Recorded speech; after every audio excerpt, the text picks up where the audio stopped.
We're gonna go over how to set up melee and ranged attacks today.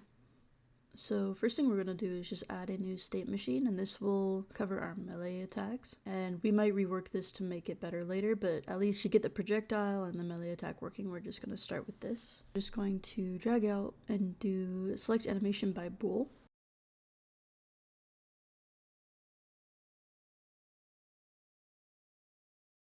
Go ahead and open up your melee, drag out, do animation state, and then open it up, and we're going to type in melee. From melee, go ahead and do set directionality, drag it into output, drag out the player state, get it, and then type in directionality. It's the variable we made in the last video. Compile and save. Here we go, it's just playing on loop.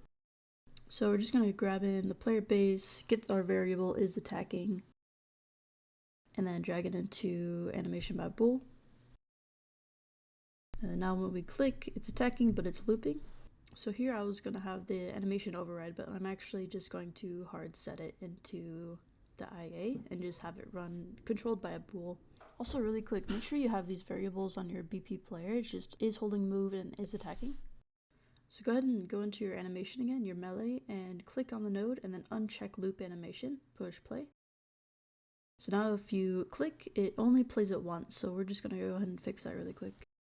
So on your player character, go ahead and type in delay off of the completed node and set the delay to however long your attack animation is. We're going to clean this up later, but for now, just to get everything showing so I could show you the setup for melee and projectile, we're just going to go ahead and start it like this. Here I just set it to 0.3 and it seems to loop pretty good. It's at a good speed, and when you restart it doesn't look awkward, so we're just going to keep it like this for now. Now we're going to create a ranged weapon. Go ahead and new folder, and I'm just going to create weapon. Go ahead and create a new blueprint class actor, and then I'm going to call it BP ranged weapon. Open it up. Go ahead and push add. And then projectile movement. And then I'm just going to rename it to projectile. Go ahead and add sphere collision, rename it to hit region. So this is what's going to actually deal the damage. And then add one more called paper flipbook. And then I'm just going to rename it to bullet.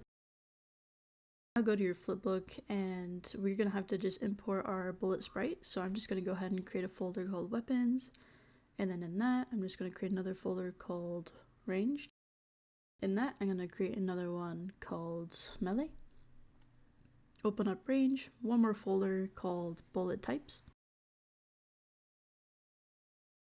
And then go ahead and import your sprites, create flipbook. I imported it as a JSON. Head over to your bullet, set your source flipbook to our temporarily bullet sprite. And then I'm going to scale it up by 4, rotation 270 on the x-axis. And now we just have a simple bullet. Go ahead and click on your projectile, type in gravity, set the gravity to 0 because we don't want it to fall at all. It's a 2D game, at least for this type of projectile. Type in speed, and then we're just going to change the speed to 600. Max speed, I'm just going to do 800. Click on your bullet and then type in collision, and then change from block all dynamic to overlap all dynamic. And so this way it doesn't push any characters off the map, it just overlaps with them. And then we're going to create a new input. So I just right click, show in folder, create a new input action, IA, shoot. Add one more in your IMC. Type in shoot, go ahead and bind that to whatever key you want. I bound it to left mouse button. And then I'm going to add another variable called has gun, and this is temporary. It's just to show how to get projectiles working. And then type in IA shoot. Go ahead and open it up and then drag out has gun and set it or get it. Push B, left click, add a branch. Out of started, go ahead and attach it to your branch. Go ahead and do spawn actor from class, true class. Go ahead and type in your projectile blueprint that we were just working on. And then right click, spawn transform, and then split struct pin. And go ahead and right click and then do get actor transform. Split struct pin, compile and save. Get rid of that error. Return value location and rotation. compile. And your handling override, go ahead and change it to always spawn ignore collisions. So now on your attack, what we're going to do, because right now you're only doing melee, so now we're just going to bring in that boolean, set it for now, like this is temporary, and we're just going to get the has gun, grab a branch. So if you have the gun, you don't do a melee attack. So compile, save. So now it is true. And so now we have a little bit more control. Go ahead and grab has gun, and we're just going to tag it into the event begin play. Compile and save, set it to true. And now we can shoot. Awesome. So now comes the harder part, and we're just going to have it to where you shoot in the direction where your mouse is. And so wherever your mouse is aiming, that is where it's going to go. So let's go ahead and get that started. Input action. I'm gonna do set destination. I should have put AI in front of it, but it's okay. Add a new function in your BP called rotate character, open it up. And then what I'm gonna do is, my friend helped me get this math to work properly. I don't know if this is the best way to do it, but this is the best way that we found to do it. So I'm gonna put a link down in the description of like a paste bin of where you guys can copy and paste the code, just so it's a lot easier for you guys. But yeah, you could take a look, all the angles. And so here, I'm just going to go over briefly how it works. So rotation point is just a flipbook. It's not visible, so I just added a new flipbook, and I made it a child of the main character, and I just called it rotation point. And I just set its flipbook here, and then I set the visibility to be off, and I also set it hidden in game. Yeah, so we just have the rotation point here, and that's going to be like the center of the character. So this origin point here is where the projectile is going to come from. So go ahead and head back here. So that's the variable. I just dragged it in like this. And then for the target, we're just going to do relative rotation, and just from the z-axis, since we don't need to go up or down or side to side, we just need to rotate around. And so basically the first node goes into -45. I'll let you guys kind of like take a look at this. So it's just 45, 45, and -45 and 45. Branch. Next section is the same thing except for 135. And then that goes into another branch. From here to the first branch, it goes to directionality 1, 0. From here, it goes to the second branch, and that goes 0, 1 for the directionality there. It just goes into third branch, where it's 0, -1. And then here, 35, 180, and or, because we'll have to use this as well for 135 and -180. This is negative as well.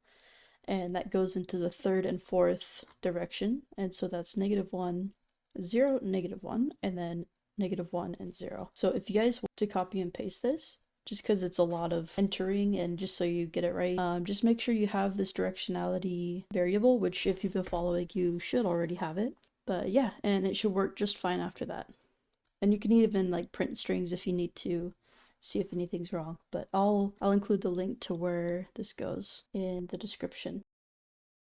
Take underneath it, go ahead and get player controller, convert mouse to world space, do multiply by 1000, and add, find look at rotation, and split the struct pin, so x, y, and z are exposed, and expose, connect the z with the z of set relative rotation, and then make sure that pin is split as well. Go ahead, connect rotate character with set relative rotation, and then connect that into the event tick. Go ahead and add a flipbook, call it weapon, and then go ahead and drag out the weapon and drag it into the set relative rotation. Go ahead and drag off your player controller and then type in show mouse cursor, set it, and then connect it to the event tick, and then push true. So now you can see the mouse cursor. Now let's get it to follow you. I'm just gonna add a little flipbook in the source, the weapon. And so now you kind of see it rotating a little bit. So now what we're gonna do is we're going to add a scene. And this is where the bullet is gonna spawn from. So I'm just gonna lower it down. So on the weapon, go ahead and set its rotation to 0 since it's a child of the main sprite. Go ahead and bring in your scene into the shoot. And then get world transform. And then go ahead and disconnect the nodes for the get actor transform. And then right click, recombine struct pin, and then plug it in. Compile. So go ahead and select all of the sprites and then bulk edit via property matrix. And then type in sockets and then add a new socket. Push the little pin and then select all of them.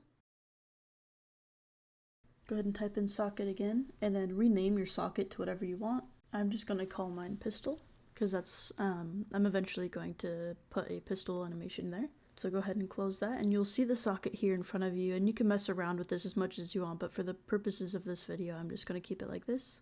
And then go ahead and on your weapon add a socket and then add the pistol socket. Go to your scene, I'm just going to have it down. Go ahead and go to your event graph.